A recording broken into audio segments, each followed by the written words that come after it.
Usisahau kusubscribe, kucomment, kulike na kushare ili kuwa kwanza kupata habari mbalimbali kutoka Dar24 Media.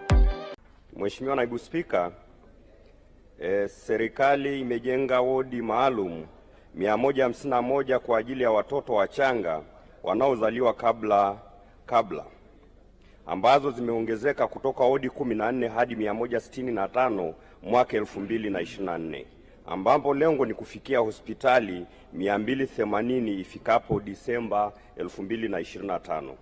Mheshimiwa Naibu Spika, serikali imepeleka bohari ya dawa takriban shilingi za Kitanzania bilioni 2.2 kwa ajili ya ununuzi wa vifaa tiba muhimu kwa watoto wachanga ikiwemo watoto wanaozaliwa kabla ya wakati ili kuimarisha huduma zinazotolewa kwa watoto wanaozaliwa kabla ya wakati. Mheshimiwa Naibu Spika, naomba kuwasilisha. Mheshimiwa Asha Juma. Asante sana Mheshimiwa Naibu Spika. Nashukuru sana kwa majibu ya weledi ya Mheshimiwa Waziri. Kwa kuwa watoto hawa wanaozaliwa kabla wakati mara nyingi wanakuwa na matatizo hasa ya kupumua, na uzoefu uliokuwepo ni kulea watoto hawa kwa kangaroo style. Je, serikali imejipanga vipi kuimarisha special care nurseries, hizi vitengo maalumu kwa ajili ya kuweka incubator za kisasa, mitambo ya oxygen kuwasaidia watoto hawa katika wodi za wazazi? Swala jingine ni je, serikali imefanya utafiti wa kugundua visababishi vinavyofanya watoto kuzaliwa mapema? Mheshimiwa Waziri.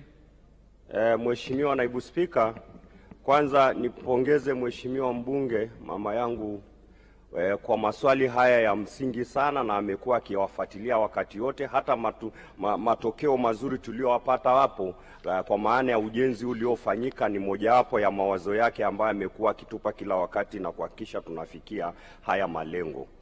Kwa swali lake hili moja, ndio maana sasa tunakwenda, ukisikia tumefikia hospitali 165, maana yake yote ulioyasema yako pale, kuhakikisha wale watoto wanapata joto, kuhakikisha wale watoto wanaweza kupumua, kwa sababu wengine wanasaliwa kabla mapafu hayajakuwa vizuri, na kuna vitu vingine ambavyo vinatakiwa zisaidie mapafu kupanuka na kusenyaa bado havijajengeka. Kwa hiyo vitu hivyo vyote vinajengwa, ndio maana unaona tunasema ni wodi maalum, zinakuwa na hayo mambo yote ambayo wewe una wasiwasi nayo, anaweza ndani ya hiyo wodi wakapata mambo hayo na kuzuia hata matatizo yanayoweza kutokea baadaye kwenye maisha wanapokuwa watu wazima. Lakini pia swali lake la pili, je, serikali imegundua visababishi? Yes, visababishi vingine vinajulikana, vingine havijulikani.